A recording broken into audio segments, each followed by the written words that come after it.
All right. Hello, everyone. Thanks for joining us for this episode of the Marketing Guides for Small Business podcast. I'm Paul, and today I'm joined by Ian and Virtual Ken, and together we're your marketing guides. So we talked a lot about SEO on this podcast, and I'm not sure if we've ever really done a podcast that covers the basics of SEO, and we won't get through all of it today anyway, I'm sure, but either way, it's a good idea to revisit a topic that changes as much as SEO does. So I'm not suggesting you take time away from building your business to do these things. You really should hire someone that knows what they're doing. But that being said, it's good to know some of the basics because there are more involved things that should be done when it comes to SEO. But as a small business owner, understanding the basics will help you understand what an agency is talking about and help you know what questions to ask and what you should be expecting. So Ken, I'm gonna start with you. So let's start by talking about what SEO is, the components of SEO, and the difference between SEO and SEM. Okay, well, so there's a lot of confusion between SEO and SEM. So SEO stands for search engine optimization, and it's really the process by which you try to get more visibility for your website in search result pages on Google, Bing, Yahoo, DuckDuckGo, the other search engines. Search engine marketing is a paid strategy, which typically could include pay-per-click, for search phrases and things like that. It's a paid strategy. SEO is what we refer to as organic, meaning that it's really the things that you do to your website and the things that happen with your website that are going to help you rank. So how does SEO work? Really, there are kind of three high-level categories that you need to be thinking about. One is the technical, on-page and off-page. So let's start with technical. So first of all, technical is going to deal with, page load speeds, whether or not you have the architecture of your website set up so that it's easy to crawl and understand by the, search engine robots that are going to be hitting your site, using things like schema markup, all of these kinds of things. Then you've got the on-page stuff. And this is the, based on around the content and the pages that you've created for each and every page on your website.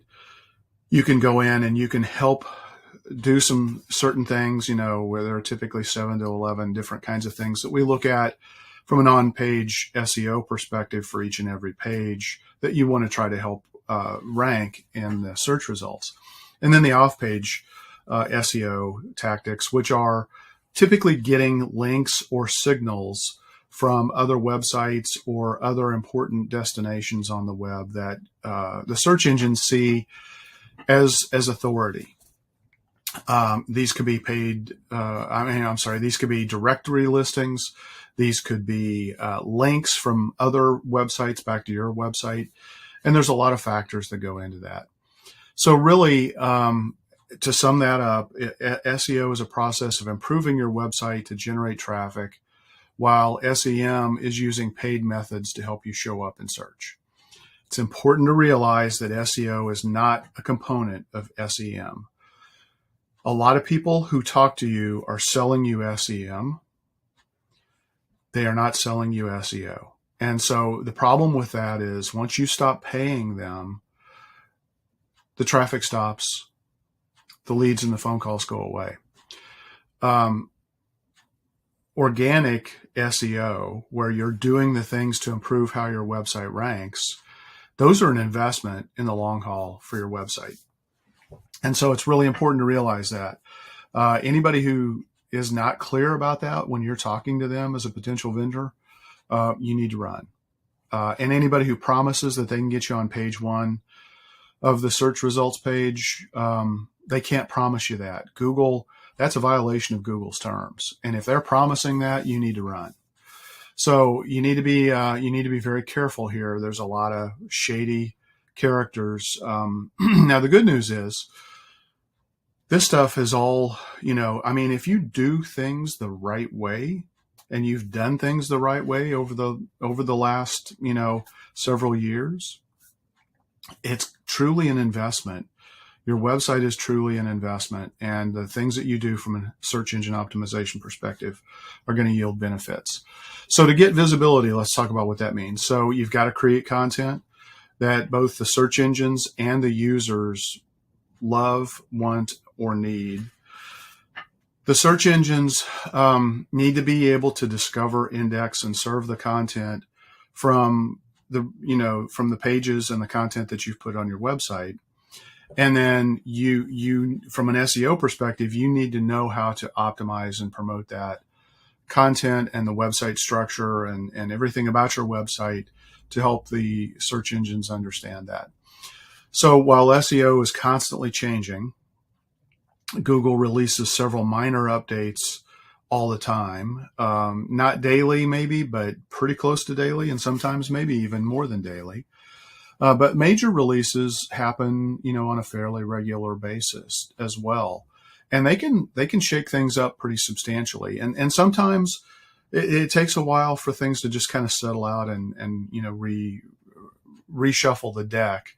And so you may take a hit in the short term for your rankings, but if you've done the right things and have done the things that Google says is important, then you should start to see that come back if you did get hit in an update.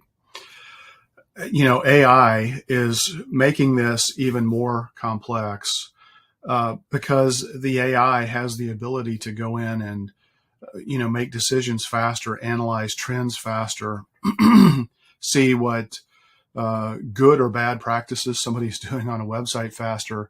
And so marketers have to stay up to date with the SEO education. Really critical element there. Things that evolve, right? I mean, now that we have mobile phones, voice search has exploded. And so you have to be prepared for that. There are new features and tool sets that are becoming available. We talked about AI and machine learning. And you always have to pay attention to your audience and how are they behaving? What content do they want? How do they respond? How do they interact with your website? It's about user experience. And there are a lot of signals that individual users, when they're hitting their website, are sending to your, to the search engines to see what they think about your content. So, foundationally, a couple of things are really critically important. And I'll get to these here in a couple of minutes because I know Paul has some questions about these. And one is you got to understand the intent of the user. And two, you've got to produce quality content.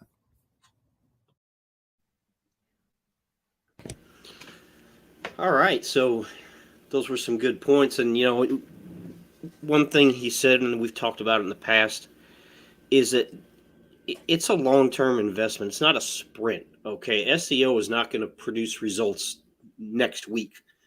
It's a long-term process, and you're never standing still. And if you just decide you don't need to invest in this anymore, and your competitor or your competitors continue to invest in SEO, they're going to start to outrank you. So what are your thoughts on that? Yeah. Ken covered a lot there. I think a few points I would just draw out is a really easy way to understand the difference between SEO and pay-per-click is anything you do in SEO so there's two types of traffic. There's earned traffic. You earn the traffic, and I'll explain that in a second. And the other is paid traffic. You pay for the traffic to come to your website.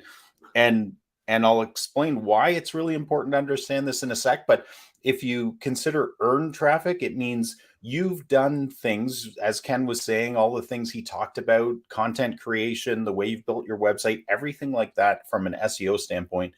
In Google's eyes, and we'll use Google as the example because it owns 90-something% of the share of all searches, right? So if you earn Google's trust that you are the best source of information for what people are looking for related to your product or your service, the type of industry you're in, you will earn the top positions for those search results, and that will get you greater visibility in search results and ultimate clicks. And the difference between click-through rates in organic search, those organic search results, versus paid, is the difference of like 27. I just have it up on my screen, but a recent study showed click-through rates on organic is 27.6% versus 3% on paid. It doesn't mean paid doesn't work, and it doesn't mean if you're focusing on SEO, you shouldn't also focus on paid in order to also get that traffic and those clicks. But it's really important to understand you have to earn that organic traffic by doing the right things that Google's looking for, and ultimately providing the right information that people are looking for. I think that's really, really important for people to understand. And they're two entirely different economic models. One is, if you look at SEO, it's like farming. You're doing the right things consistently over time that will produce a large amount of fruit and a growing amount of fruit. Paid traffic is much more like hunting. You eat what you kill immediately, but you're constantly having to pay more for every single lead you're getting, right? So can they work together? Absolutely. Should you only be focusing on paid? That's a really, poor way of looking at it, because first of all, you're leaving a ton of money on the table, a ton of opportunities to your competitors.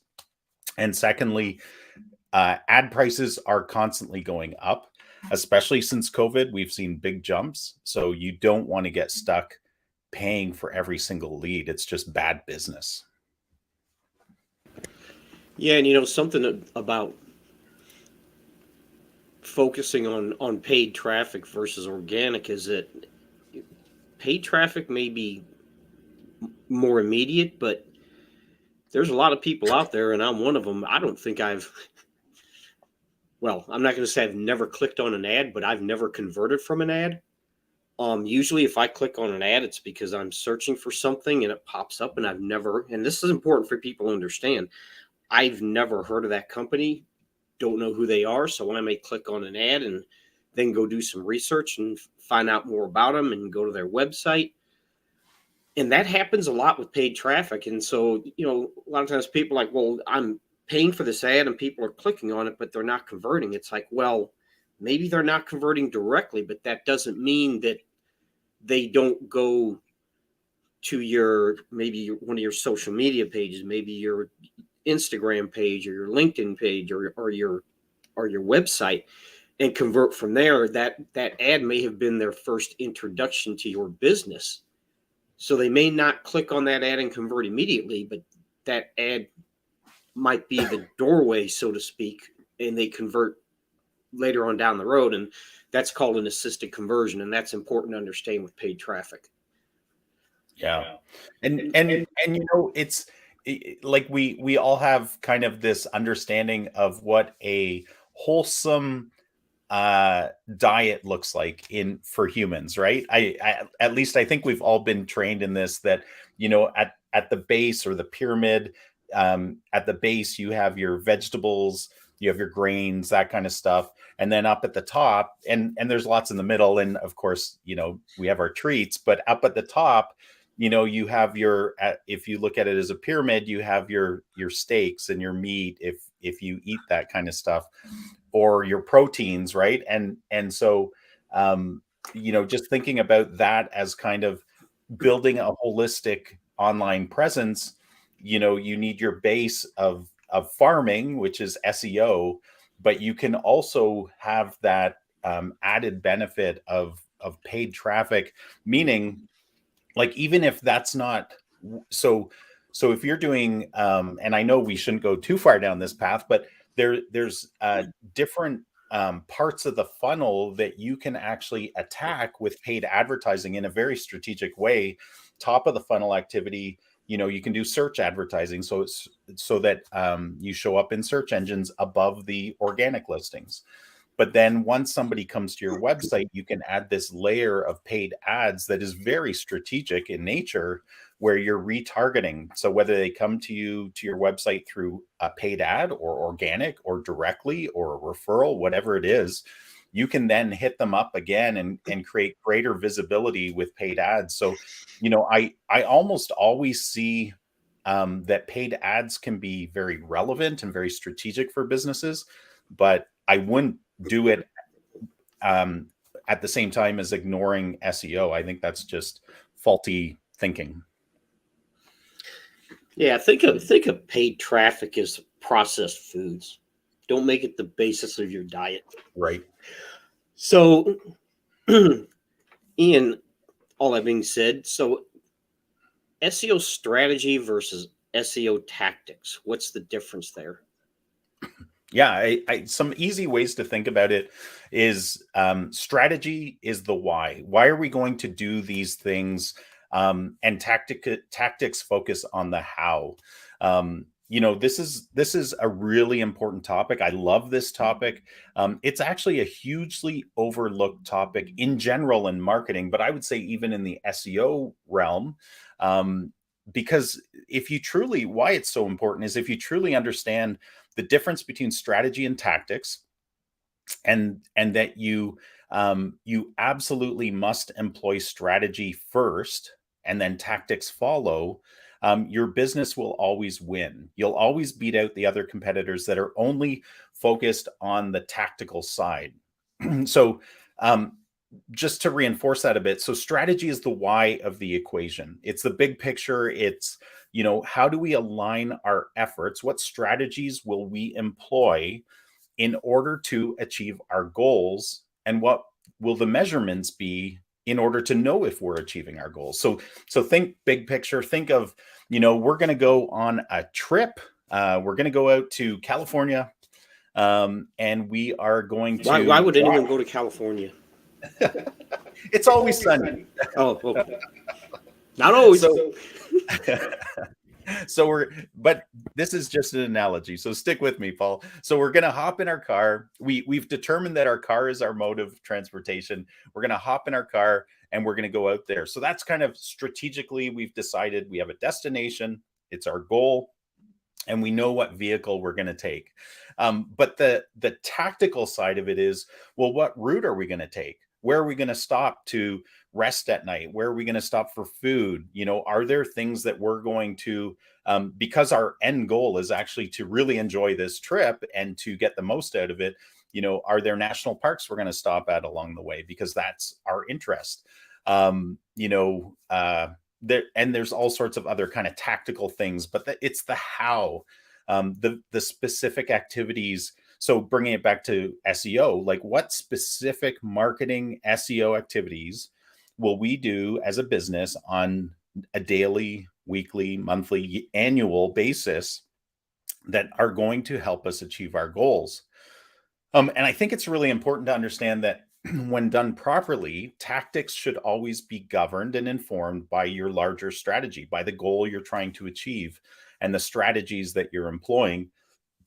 But also, it's important to understand that your tactics, so as you do the tactics, the specific activities that will help you reach those goals, that the results of those and what you learn during that process actually create a feedback loop to your strategy in order to optimize it in a big picture way and help you get to your goals even faster. So I think, like I see this all the time. Maybe you do too, Paul. Like, a lot of the businesses we talk to are stuck in what I would call the tactics trap. Even if they're hiring agencies or individual marketing companies to serve them in very specific areas, even specific areas of the SEO puzzle, so to speak, they're caught in this tactics trap where, they actually don't have bigger goals. Like, I mean, in the back of their mind, and even when they're speaking with these companies, they're saying, hey, we need more leads. That's our goal. We need more leads. But they don't really have a strategic plan to help them get there. And oftentimes, even some marketing companies do not even think strategically. They're just like, this is how we do it. This is what we're doing. do without stepping back and really understanding the client's goals, who the actual people are you're trying to attract through the SEO process, and what strategies and tactics you're going to employ in order to be successful. And so, you don't want to get stuck in that, because the end result of the tactic trap is that you will always take longer. So there's a huge opportunity cost there, right? The longer you take to get your act together, to get your SEO farm working for you, the more money you're leaving on the table for your competitors, the more resources, time, and energy and money you're going to be spending to get there, right? So, another way to even think about this is to pose the question, what's a bigger time suck? Is it mapping out your plan first, like thinking about that travel plan again? Does it take more time to stop for a second, to map it out, to build a plan, or do you just hop in your car and start driving west? Like, sure, that's spontaneous, but it's not the most efficient and effective way to get there. Yeah, and if you have Apple Maps, they'll drive you off a cliff while you're just hopping in your car and driving. But to bring that into it, let's look at a specific component of SEO. So something we call technical SEO, structured data. So, and it's something a lot of businesses don't understand. And so why would you do that? Well, because it helps search engines understand your website and what it's about. That's why you do it. How you do it is by implementing schema markup. So that'll, and like you said, it can be difficult to do something if you don't understand why you're doing it. You have to know why you're doing something. Yeah.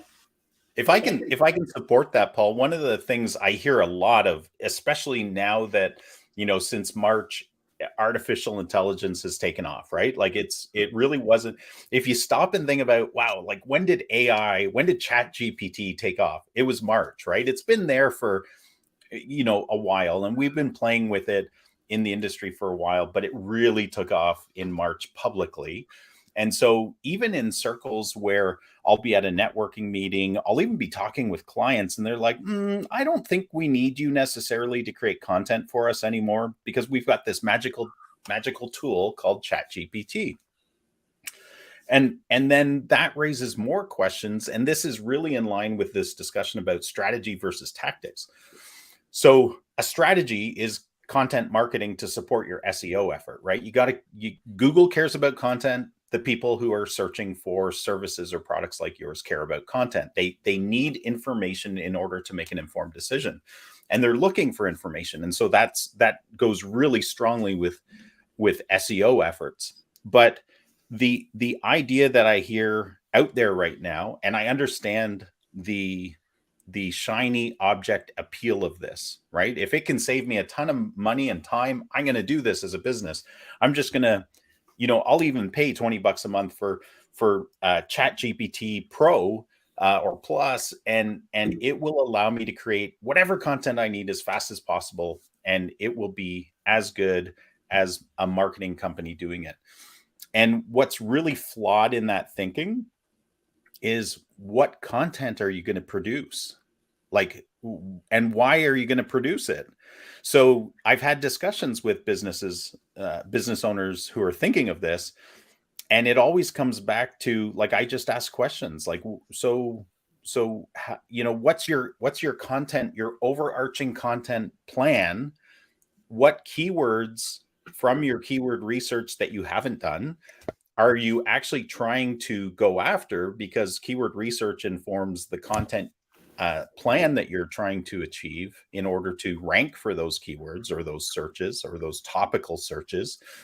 And then, we're not even looking at the quality of content being produced yet, right? And that's a key element as well, is does a tool like ChatGPT give you the quality of content you want? Sure, it might be better than nothing, or it might not be. But I think that really highlights the difference between the tactical approach, which is just produce content, because sometimes in a business owner's mind, they've heard that content marketing is really important. So it's just about producing volume of content.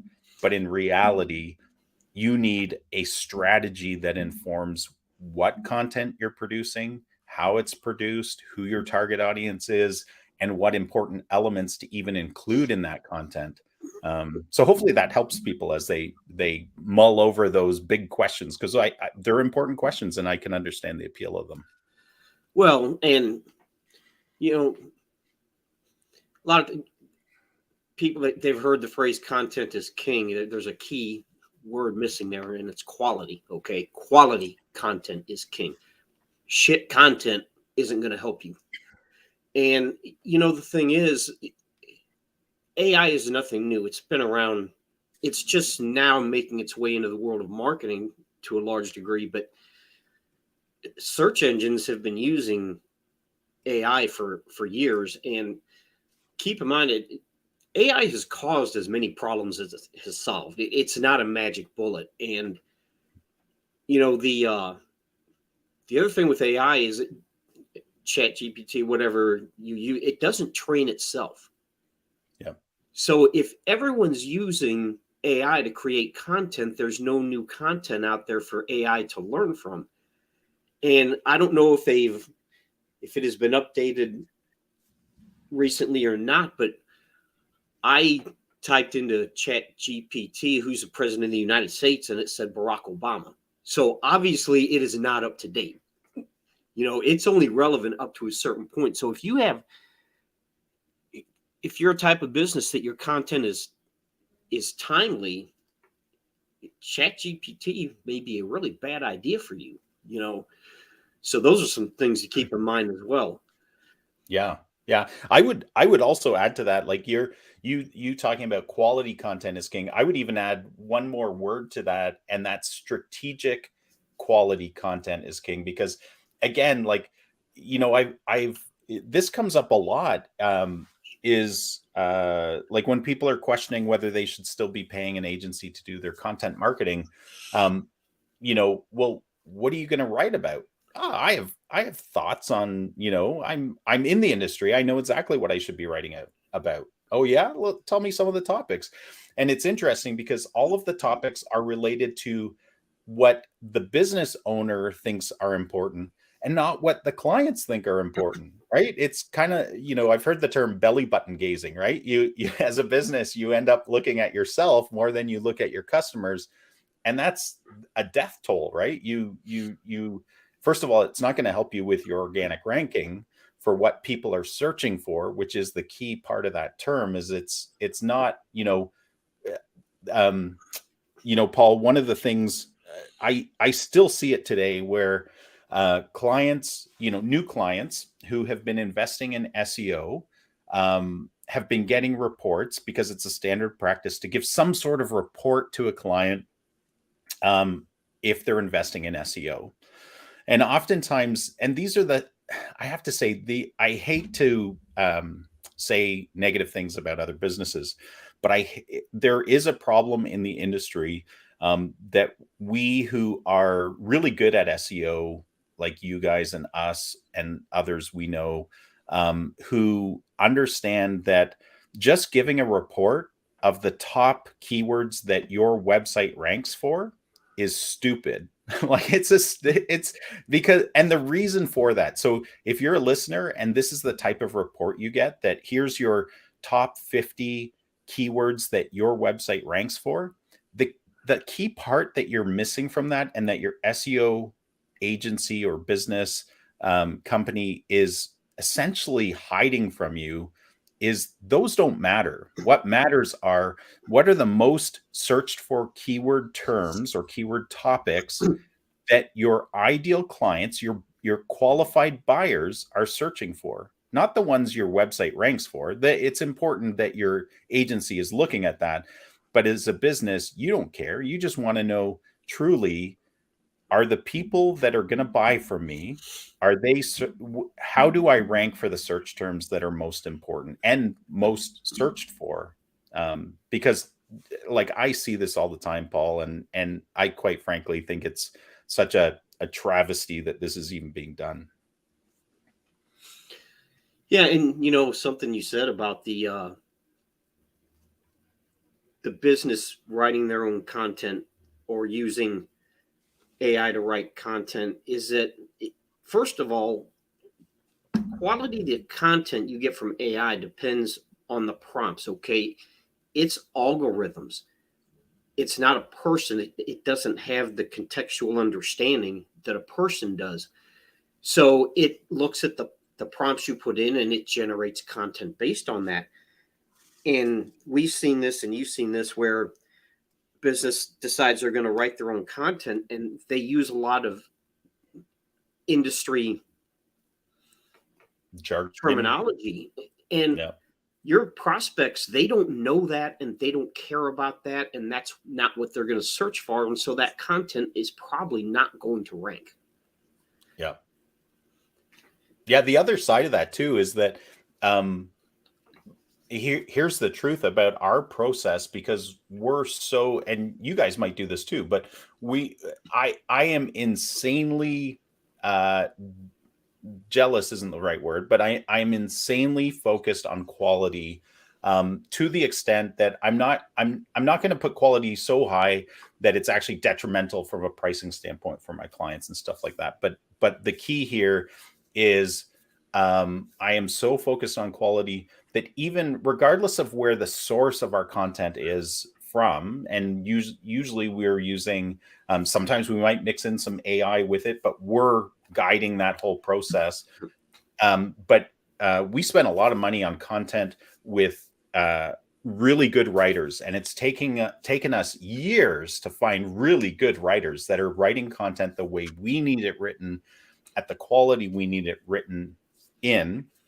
But we still have in-house editors that review the content regardless of its source, because again, like, even if it's a really good writer, if they're not writing it properly for attraction, engagement, and conversion, guided by SEO as well, it's a waste of time, right? Like, you might have a lot of interesting content on your website, but if it's not there for a purpose and it's not written well and it's not edited, garbage in, garbage out. Yeah, exactly. Okay, so we kind of went in the weeds on that. That's good. It's a good topic, though, Paul. You picked a good topic here today. So, question for Ken, virtual Ken. So, if you want a web page to rank for a particular keyword, you have to understand user intent. When they type something into a search engine, because content for the wrong search intent is not going to rank. So, my question for Ken is, what is meant by user intent? Okay, so let's talk about what we mean by user intent. So at a high level, there's a nice little way to kind of keep track of this, and that is do, know, and go.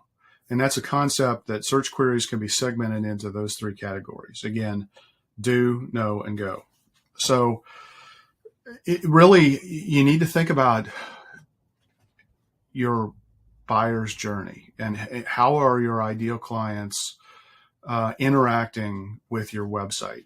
So the first thing let's talk about are these do types of queries. These are transactional. These are where people are looking to achieve a specific action, purchasing a product, booking a service.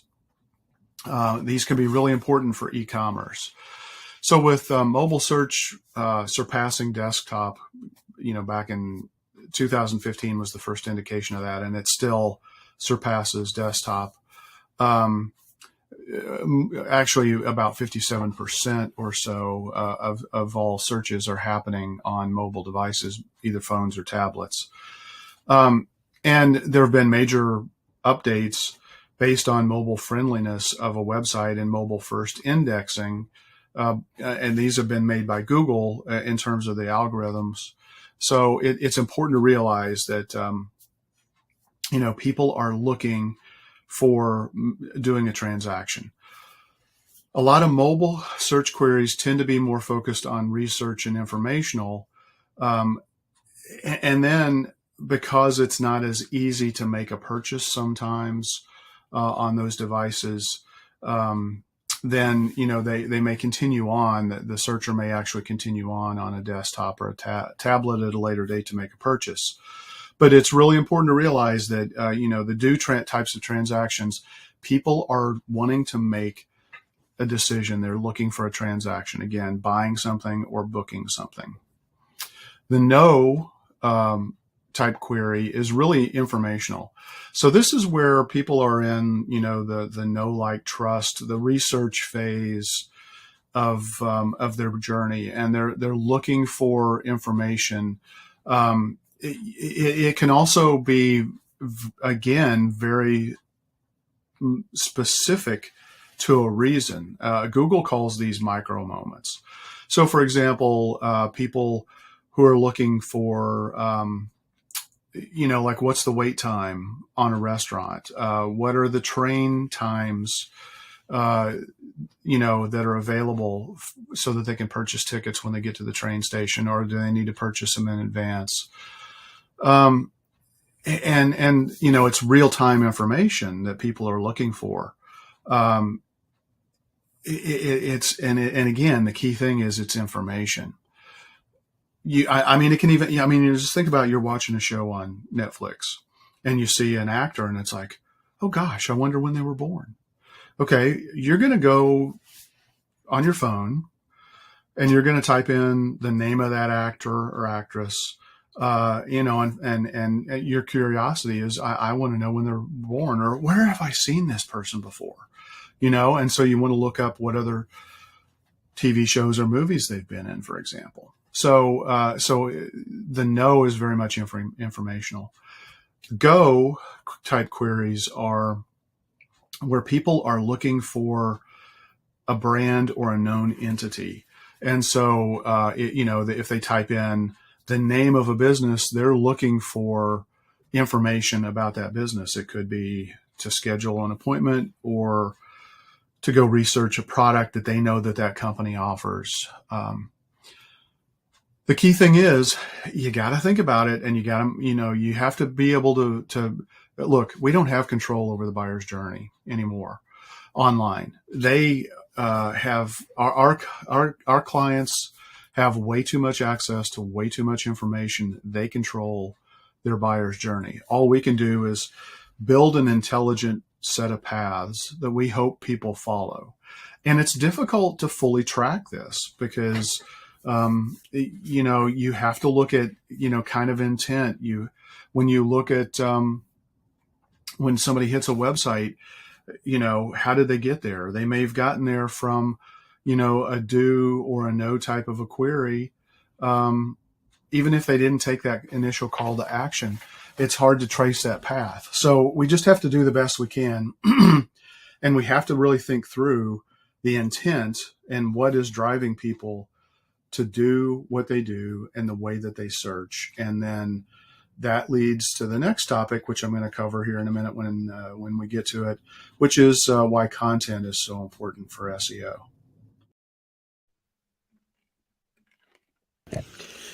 Yeah, so maybe one of the ways to kind of understand this is, if you want to rank for a certain keyword or a certain search phrase, go type it into Google and see what kind of content is ranking.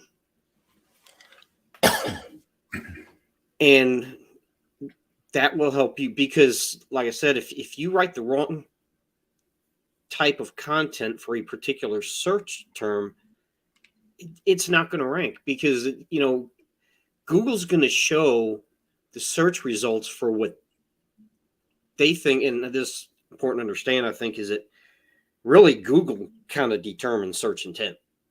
They show the content that they think is important for a particular search term based on what they think search intent is. And Google and Microsoft are kind of out of control lately, but that's a whole nother discussion. But do you have any thoughts on search intent? No, I just think it's really valuable. I think I actually do like search intent, and I as much as I know, Google is the gatekeeper, just like they are with 93% of all search results in the world right now, right? And so they're trying to determine search intent, but I actually think it's smart and I think it's a good policy because um, if you can understand the search intent of someone, you can provide better information, and I think that's what Google's doing it for. And I think not that Google is altruistic in all ways. I'm not trying to suggest that. That would be naive, but I think from a search engine standpoint, up till this point of time in history, Google is trying to produce the best end result, search result for a searcher, because as long as they do that, they will maintain this extremely dominant level of uh, who people go to get their search results. And that right now, that's Google, right? Yes, there's other players. Yes, AI is being introduced into search engines now, but Google's doing that too. So I don't foresee any dramatic changes to that, but maybe it will. They had a major fail with their rollout. Yeah, they did. It's actually kind But of funny. That's not surprising, right? I mean, it's a new technology. Again, has it affected people's search, where people go for search yet? I No. don't think so. No. But the search intent is really important because and I think it's important for the business and the SEO companies.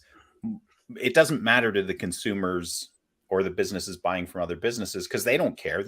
It's only about, well, if you understand the search intent on certain key terms and phrases, then you can provide better content that will again help you show up for those searches as the better solution to their problem. So I think it's really important. But for the businesses out there, as long as you're hiring a good SEO company, this should be taken care of, right? Yes, definitely. So, Ian, SEO myths. There's thousands of them out there. And some of them aren't really myths so much as outdated information, things that used to be valid and worked and now are no longer valid and don't work. And like I said, there's thousands of them out there, but what are some of the most common ones that you see? Yeah. I mean, so I'm actually, this probably doesn't even fit within your framework of how you were asking the question, Paul. So I apologize. But I think for our listeners, I would classify them as two types of these myths. One is the first bucket is real myths versus perceived myths in general. And then the second type or bucket is what I would call like geeky myths versus real world myths. And so we in the business, I mean, we live, breathe, eat SEO all day, every day. It's our superpower, right? It's what helps us achieve really great results for our clients. And so in that world, I'm going to call that the geeky myth world.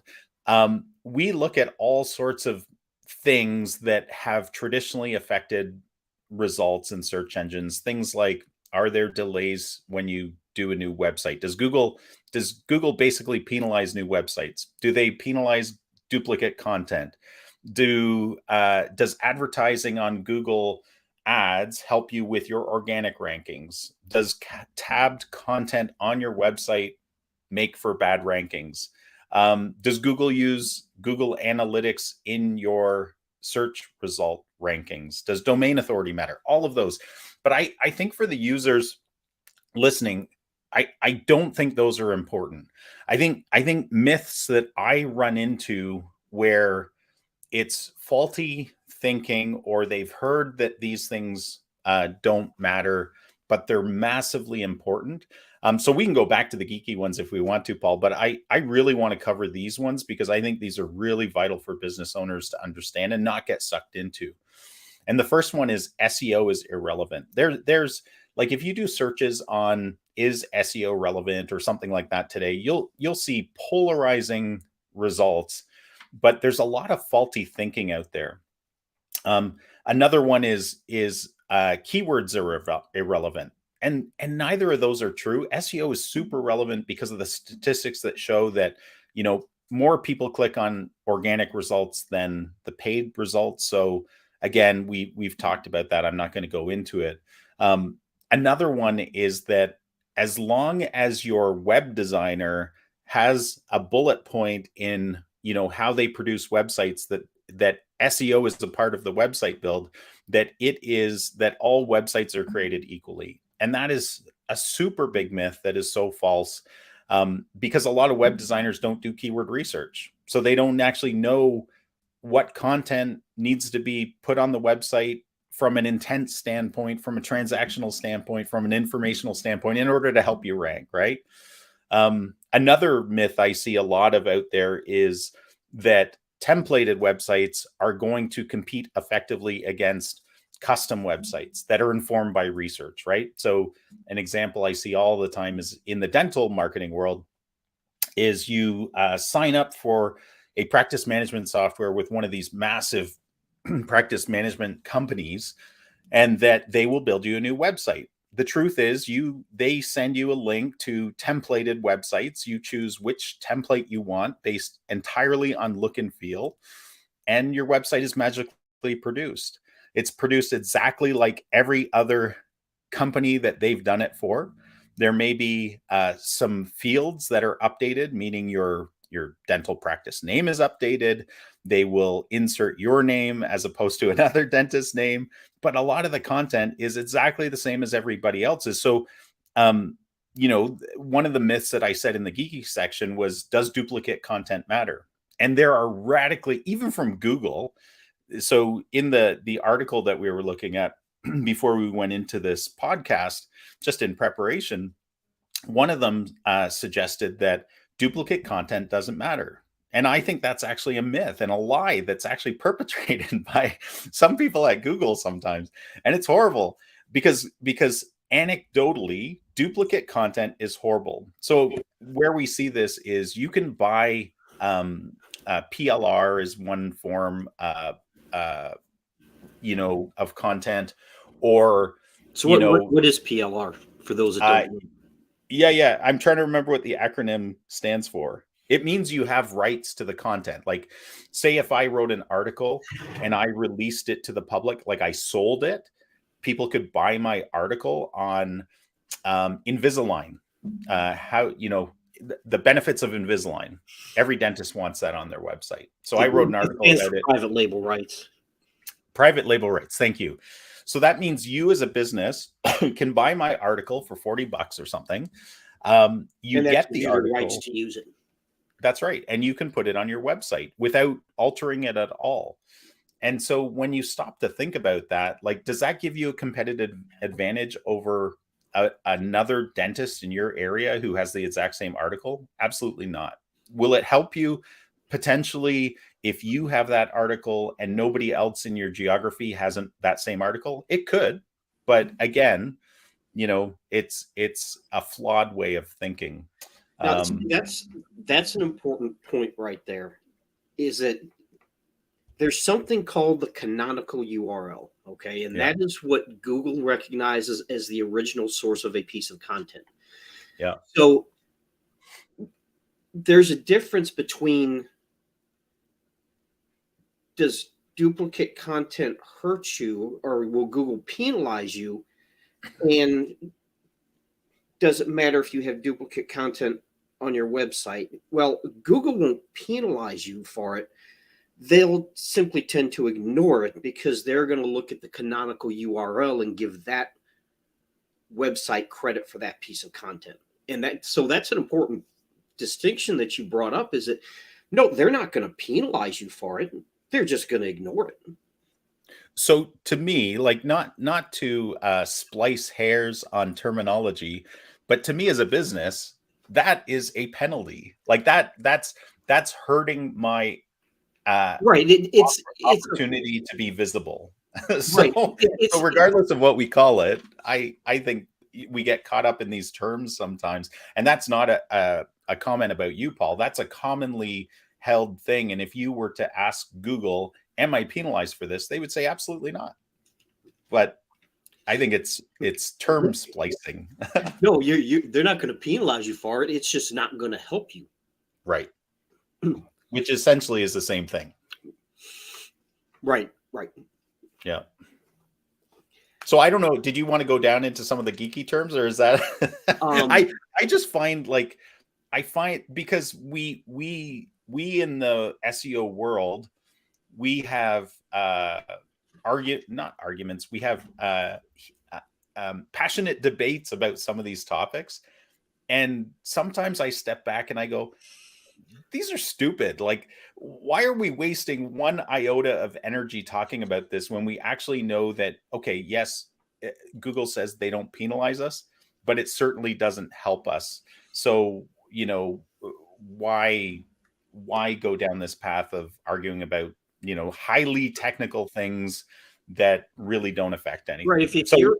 If you're working with an agency that understands these things, you as a business owner shouldn't have to worry about them. That's why you're paying the agency.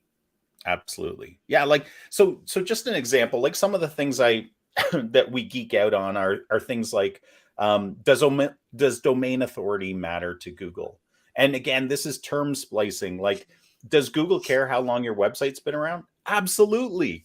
Does Google care about other, like backlinks going to your website? Absolutely. And so domain authority is just an industry term that says my domain has a certain amount of power to it because of a whole bunch of, it's an amalgamated metric, right, of all these other things that contribute to having authority in the space. So does Google use it?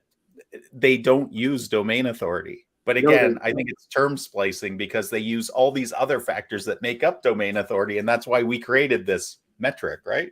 Yeah. And, that's something we've talked about a little bit in the past. And domain authority is an aggregate rating really developed by SEO tools, like whether it's Ahrefs or SEMrush or Moz. And they all calculate it differently. But see, here's what people don't understand, and this is straight from Google. Google doesn't look at your website as a whole. Google doesn't rank websites. Google ranks web pages. So they have, and they used to make it visible. Now they hide it, but they do have a page authority ranking. Mm-hmm. And they do use that to rank web pages, but Google does not rank websites. Google ranks web pages, and that's directly from John Mueller from Google.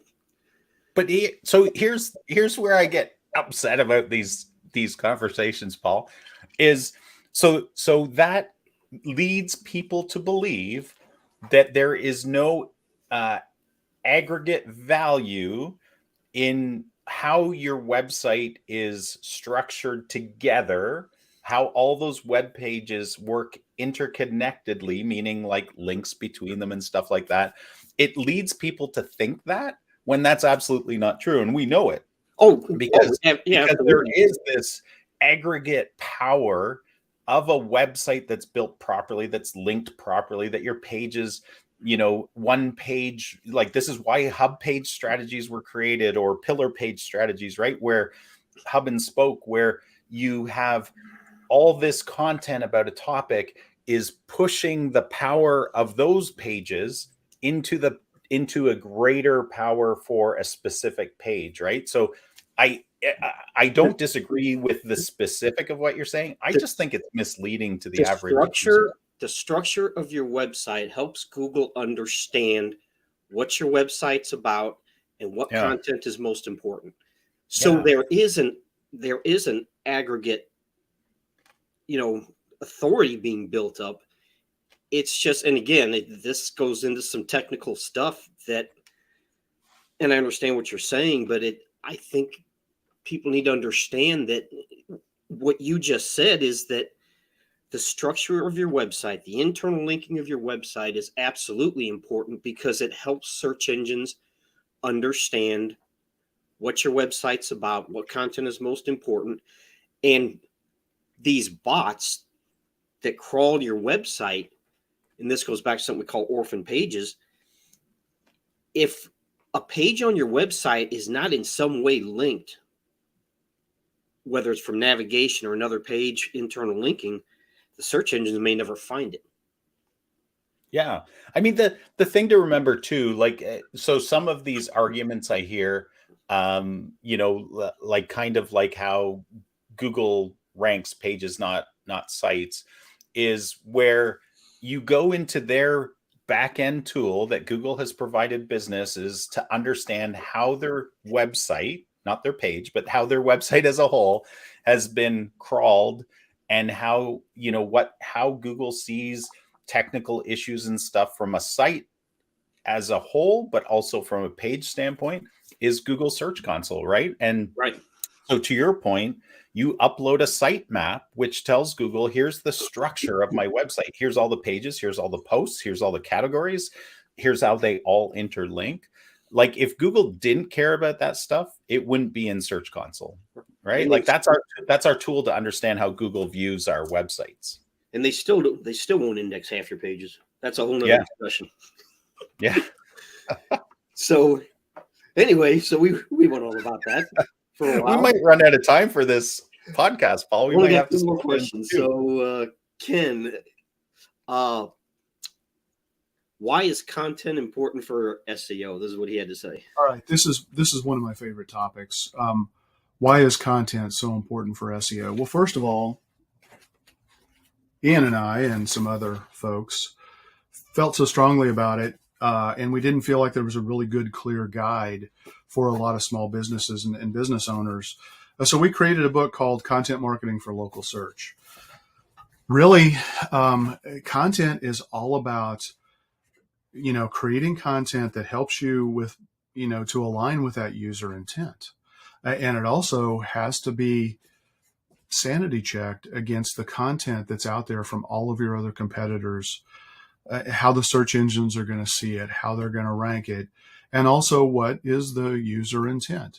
And so content is the critical piece of allowing you to get search visibility, which should improve your rankings and therefore should improve your traffic. But you got to know how to optimize your content. So organic search, it ultimately comes down, content and SEO are partners in this. They are critically linked. So content, there can be a variety of different types of content.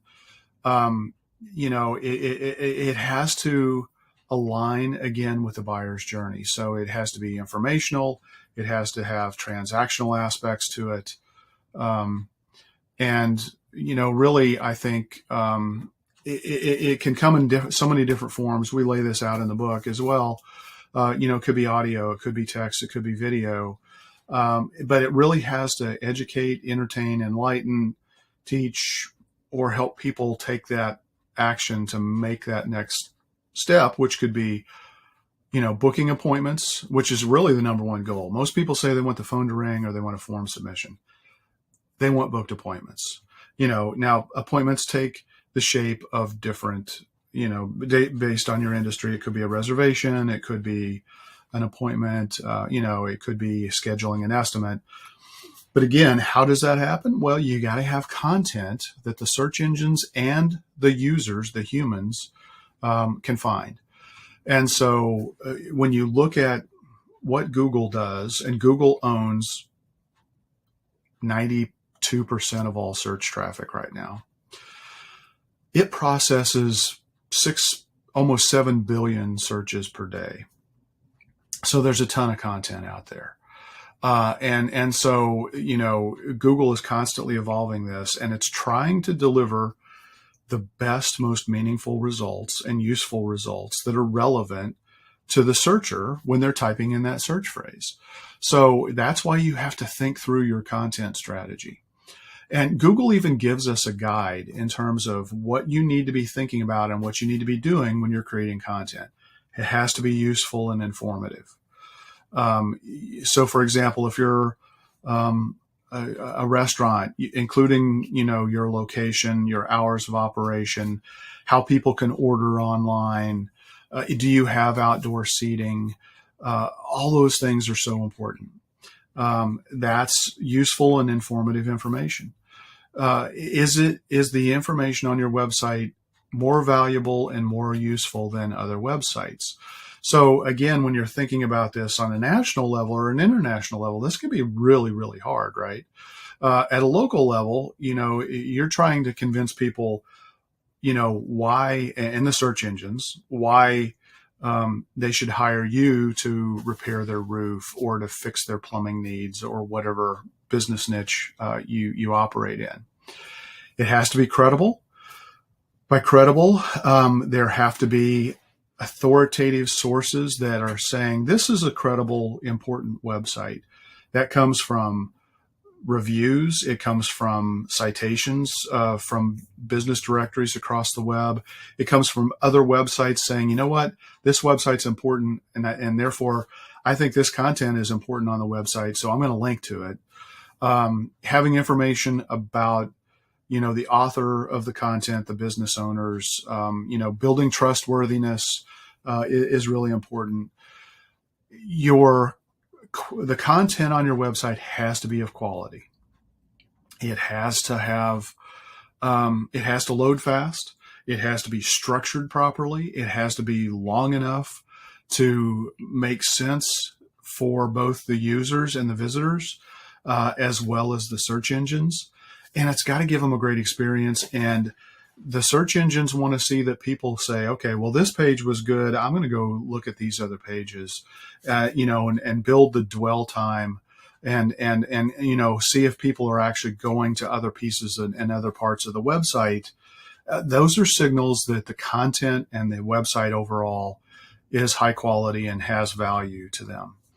And then, just the visual appealing aspect of it, making sure that you have simple things in place like, social media widgets, or are you regularly updating your content so that you're continually providing new and fresh content. When we get back to quality, this is where the on-page stuff comes in a little bit too, I think, because if you put a web page out there or a blog post and you don't do the on-page stuff, Google's going to look at that and say, they don't care enough to do the right things. So why should I care enough to deliver this page as a quality search result? Now, that has to be taken in context, because you're not living in a bubble. If there are other websites and other competitors that are making those investments, then you could be in real trouble when it comes to the visibility and the power that content can provide for your search engine optimization on your website. Really, I just want to leave you with this, that SEO value of content depends on how useful, informative, valuable, credible, and engaging that it is. All right, so those were some good points. So, Ian, speaking of content, what are some of the essential pages that a website needs? We've been talking about post and informative content, but there's some pages that a website absolutely should have. And what are some of those pages? Yeah, I'll fly through these because I know it's an important topic, but I think we could even break this out into another podcast. But your homepage is absolutely the most vital page you have on your website. It's the page that will get the most organic traffic. It's ultimately, what every other page on your website is pointing to some degree. And it's the landing page or the landing spot that a lot of people come to when they're, your Google business profile will point to it. Your directories will point to it. Your LinkedIn profile will probably point to it. So it's really, really vital. So the content on your homepage is vital. Landing pages, I think, are really important as well. And that's for paid ads. We always look at that as a standard practice, but even for organic, I think having landing pages that are highly specific for a specific topic, but focused on conversion, that you're not watering down what's on that page. It's highly focused on, a specific problem that somebody has and you're trying to solve it. Services or product pages, like as a category, meaning if you have multiple categories of products or services, you should have a page specifically that gives an overview of that category of products or services. So for a dentist, this would be,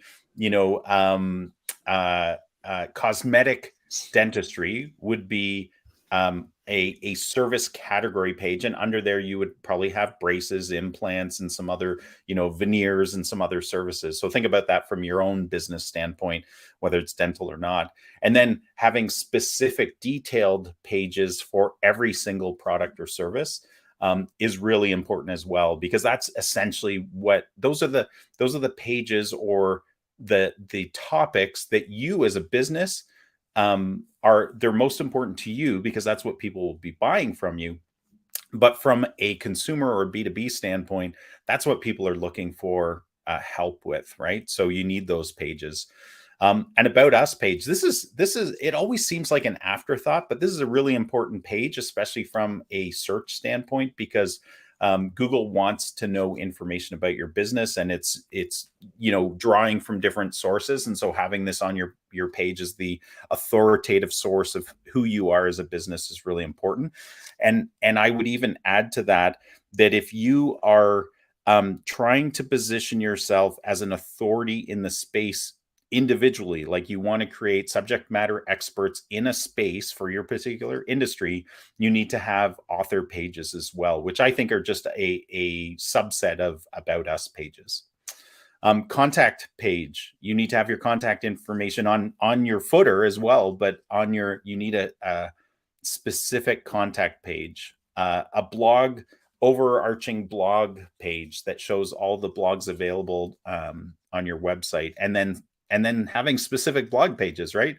Those are really important because you can drill down into the longer, we would call them long tail keywords, but it's really the longer, the questions, the longer form questions that people have related to your services. So they might not be, it might not be a question that they are looking for your service. They might have a problem that your service can provide help on. So meaning if you're a plumbing company and you service like people's wells, and there's, you could have a blog topic on jet pumps versus submersible pumps and the benefits of each, right? And so when somebody's searching for that longer question they have related to that topic, you show up.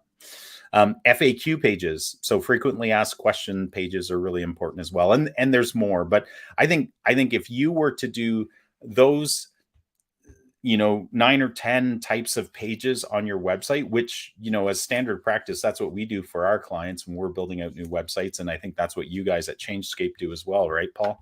I think as a business, you're gonna be further ahead than your competition who doesn't focus on this, correct structure of building out content that's meaningful to the user and therefore meaningful to Google. Yeah, and on a lot of websites, the About Us page is like the second most visited page. So it's very important. So we've gone a little long here, so I think this is a good place to wrap up. So Ian, you want to take us out? Sure. Thanks for listening today. You're going to have to listen to this at, double speed just because we went long, but we appreciate you guys as our listeners. That's why we're here. That's why we like to share our expertise with you in order to help small businesses thrive. So if you find this valuable, please share, please like the content, but share it with other business owners who will find it of value. Reach out to us if you ever have a question or a need related to these topics, or if you have a topic that you think would be valuable for us to cover, we're happy to do so. And until next week, we would recommend that you keep calm and mark it on.